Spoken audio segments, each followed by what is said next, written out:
ဒီဗီဒီယိုထဲမှာတော့မှတ်တိုင်နာမည်တရုံနဲ့ YGN ကိုရီးယားနေလမ်းကြောင်းဘယ်လိုရှာမလဲဆိုတာကိုပြောပြပေးသွားမှာပဲဖြစ်ပါတယ်။ App ထဲကလမ်းကြောင်းရှာ icon အပြာလေးကိုနှိပ်ပြီးမှတ်တိုင်ရှာမယ်ဆိုတဲ့ခလုတ်ကိုနှိပ်မယ်။အဲ့မှာကိုသွားချင်တဲ့မှတ်တိုင်နာမည်ကိုရိုက်ပြီးရှာလိုက်ရုံပါပဲ။ဥပမာကိုရွှေဒဂုံဖျားကိုသွားမယ်ဆိုရင်အုတ်လန်းမှတ်တိုင်မှာဆင်းရမယ်ဆိုတာသိတယ်။အဲ့ဒီတော့အုတ်လန်းလို့ရိုက်လိုက်ရင်ပေါ်လာတဲ့မှတ်တိုင်နာမည်လမ်းနဲ့မြို့နယ်နာမည်တွေကိုတေချာစစ်ပြီးနှိပ်လိုက်တာနဲ့ကိုရှိနေတဲ့နေရာကနေစစီရမယ်မှတ်တိုင်တွေပြပေးလိမ့်မယ်။ဒီမှာဆိုရင်ကိုကစူးလီနားရောက်နေအောင်ဆိုတော့အဲ့နာတဝိုက်မှာစစီနိုင်မယ်မှတ်တိုင်စုစုပေါင်း၄ခုရှိတယ်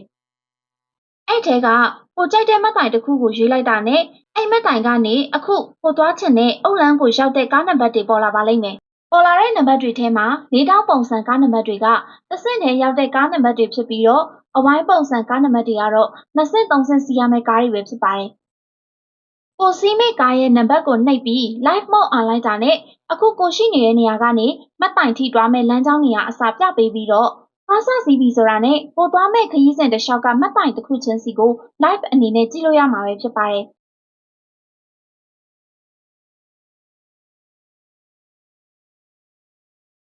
ဆင်းရမယ့်မှတ်တိုင်ကိုတေချာရေးပြထားသလိုကိုစီးနေတဲ့ YBS နံပါတ်ကိုလည်းဒီအပေါ်ထိပ်မှာကြည့်လို့ရပါတယ်။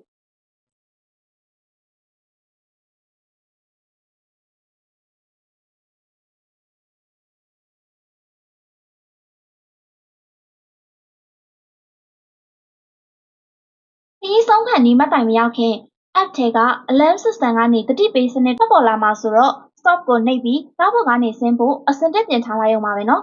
။သတိပေးစနစ်လေးကောင်းကောင်းအလုပ်လုပ်ဖို့အတွက်ဖုန်းအမျိုးအစားလိုက်ညွှန်ကြားချက်အတိုင်း setting ကိုတော့မှန်မှန်ကန်ကန်ဖွင့်ထားပေးဖို့လိုတယ်နော်။တခြားလုံးဆောင်ချက်တွေကိုလည်း tutorial လေးလုပ်ထားပေးရမို့လို့ setting ထဲက YouTube channel ကနေတွားရောက်လေ့လာလို့ရပါတယ်ရှင်။